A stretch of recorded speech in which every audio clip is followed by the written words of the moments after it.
Okay ma'am. இப்போ பார்த்தீங்கன்னா, போக போக காடுகளுடைய நிலை ரொம்ப மோசமா போயிட்டுருக்கு அப்படின்னு ஒரு பக்கம் சொல்லப்படுது. மரங்கள் வளர்க்கணும் அப்படிங்கிற நெறைய விழிப்புணர்வுகள நம்மளால பார்க்க முடியுது. அதிகமா இந்த காடுகள் அழிந்து வரதுக்கு காரணம் அப்படின்னு என்ன நெனைக்கிறீங்க மேம்?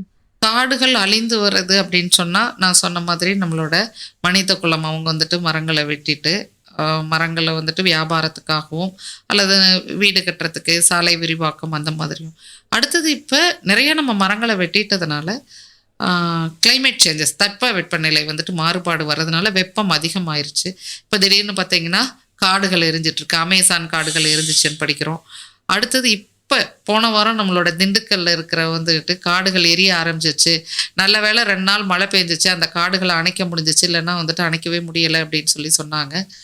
சில இடங்கள்ல நம்ம விவசாய நிலமா அத மாத்தணும் அப்படின்னு சொல்லிட்டு, காடுகள அழிக்க பர்மிஷன் கிடைக்கலனா கூட, சில சமூக விரோதிகள் ஃபாரஸ்ட்டை அழிக்கிறதுக்காக தீய வச்சு விடுற கதைகள் எல்லாமே இருக்கு. ஸோ ஃபாரஸ்ட் அப்படிங்கிறது வந்து நம்ம ஒவ்வொருத்தரும் இதை பாதுகாத்தா மாத்திரம்தான் பின்னாடி நம்ம வர சந்ததியினருக்கு வந்து தொந்தரவு இல்லாமல் இருக்கணும் அப்படிங்கிறத புரிஞ்சுக்கிட்டா மாத்திரம்தான் காடுகள் பாதுகாக்கப்படும்.